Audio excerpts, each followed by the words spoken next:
उसका वजह सिर्फ बीसीसीएल ही है। बीसीसीएल कोयला हमको नहीं देती है। बीसीसीएल एक ऐसी इंस्टीट्यूट है जो सिर्फ कोकिंग कोल का प्रोडक्शन करती है, और कोकिंग कोल ये पूर्ण कोल नहीं है। इसको कोक में पहले जब तक आप कन्वर्ट नहीं करेंगे। कितना लाख टन आप लोग बना पा रहे हैं? अभी हम लोग 50,000 से कम बना रहे हैं महीने का। पहले कितना बनता था? पहले बनता था करीब 1.5-2 लाख के बीच में। दूसरे राज्यों की क्या पोजीशन है? दूसरे राज्य की पोजीशन है कि 1 लाख टन अभी बन रहा है तीनों जगह। पश्चिम में 1 लाख, उत्तर में, दक्षिण में 1 लाख और पूरब में 1 लाख टन पर मंथ, हर महीने। तो आपकी जरूरत क्या है? ये बात कोल इंडिया क्यों नहीं समझ पा रही है? बीसीसीएल क्यों नहीं? कोल इंडिया जानबूझ कर नहीं समझना चाहती है। कोल इंडिया का कहना है कि आदेश है कि आपका कोकिंग कोल हो, नॉन कोकिंग कोल हो, जो भी हो, सारा कोयला पावर हाउस को जाना चाहिए। तो एक तरह से आपकी इंडस्ट्रीज को ये बंद करवा देना चाह रहे हैं या ताला लगवा देना चाह रहे हैं? क्या ये इंडस्ट्री को बंद नहीं, बर्बाद कर देना चाहती है और खुद बर्बाद हो जाना चाहती है। तो आज जो यहाँ 1-1.5 लाख लोग जो इसमें सीधे तौर पे जुड़े हैं, हाँ, उनके तो पूरी तरह से रोजी रोटी समाप्त हो जाएगी। समाप्त होगी, जरूर होगी। और ये भी जान लीजिए, इस साल झारखंड में धान नहीं हुआ है। अगर प्रधानमंत्री का अनाज योजना बंद हो जाए तो सबसे पहले झारखंड के लोग भूखे मरेंगे। पलायन भी होगा। पलायन तो होगा ही होगा। जो पलायन नहीं कर सकेंगे वो भूखे मरेंगे। एक और सवाल उठाया आपने कि धनबाद में पोस्टिंग कराने अधिकारी आते हैं, हाँ, वो उनका सिर्फ होता है कि वो ऊपरी कमाई, जो भी हो, अब ऊपरी कमाई हो, अंदरूनी कमाई हो, जो कमाई हो, मैंने कमाने आते हैं। अब कमाने आते हैं या आनंदित होने आते हैं, जो भी होने आते हैं, लेकिन धनबाद उनकी प्रायोरिटी रहती है। यहाँ धनबाद आने के लिए कुछ भी खर्च करने को तैयार रहते हैं। तो ऐसे मनसा पाल के कोई अधिकारी आएगा तो वो धनबाद का विकास क्या करेगा? सबसे बड़ी चीज़ है कि सारा इंडस्ट्री की हालत ख़राब है। वो तो उम्मीद लेकर आया था, उसकी क्या गलती? वो तो उम्मीद लेकर आया था, और यहाँ देखा तो नाउम्मीद है, यहाँ तो कुछ है ही नहीं। तो जो है उसी को दो। तो इसीलिए यहाँ रंगदारी का रेट भी ज़्यादा है, हाँ, और कमीशन का भी रेट ज़्यादा है। सब चीज़ का रेट ज़्यादा है। कभी कोयलांचल धनबाद की रीढ़ हुआ करती थी आईसीए। धनबाद के हार्डकोक इंडस्ट्रीज की ये एसोसिएशन 89 साल से काम कर रही है, यानी ब्रिटिश काल से पहले का ये एसोसिएशन है जो धनबाद के हार्डकोक इंडस्ट्रीज का प्रतिनिधित्व करती है।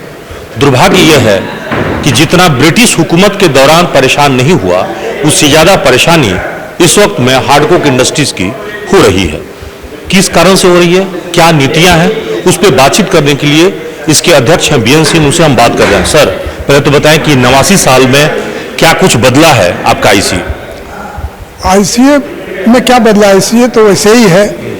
बदला है यहाँ की परिस्थिति है, कोल कंपनियों का व्यवहार बदला है, उनका जो प्रोफेशनल तरीका है उसमें बदलाव आया है, उनकी सोच में परिवर्तन है। अभी केंद्र सरकार या राज्य सरकार कोई भी उद्योग हितैषी नहीं है। तो आपका दुर्दिन तो उसी दिन शुरू हो गया जब एफएसए आप लोगों का समाप्त कर दिया गया।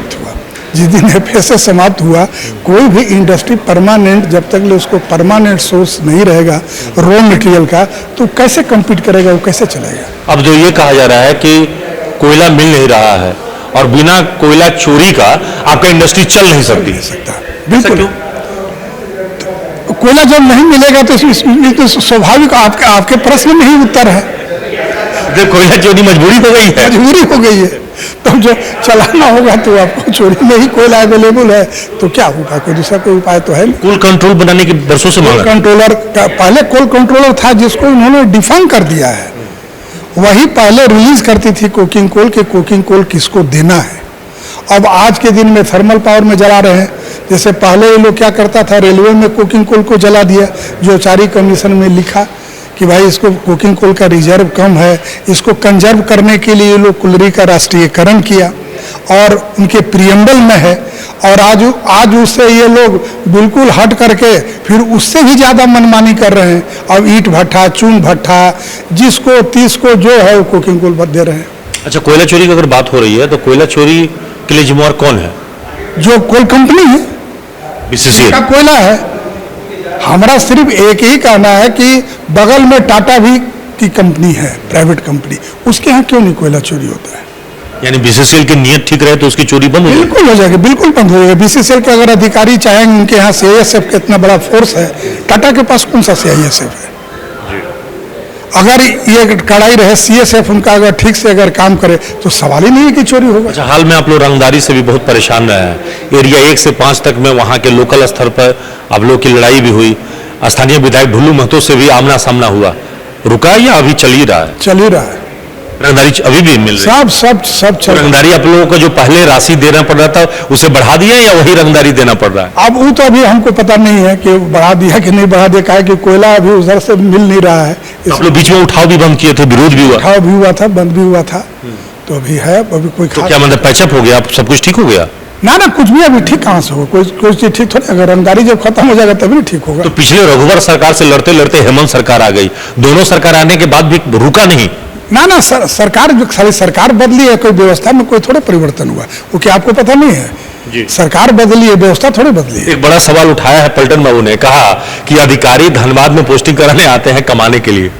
अब इस पर हम कुछ नहीं कहेंगे। तो देखिए, बहुत बड़ी बात है जो धनबाद के आईसीए का कहना है कि सवाल बहुत सारे हैं, लेकिन जब सवालों की शुरुआत होती है तो अंत में चुप्पी लगाना भी मजबूरी हो जाती है, क्योंकि अधिकारियों की नीयत अभी भी अच्छा नहीं है, जिसका नतीजा है कि कोयले के अभाव में ये पूरा उद्योग जो है दम तोड़ रहा है। सहयोगी निकुंज के साथ अभिषेक कुमार, न्यूज़ एएनपी, धनबाद।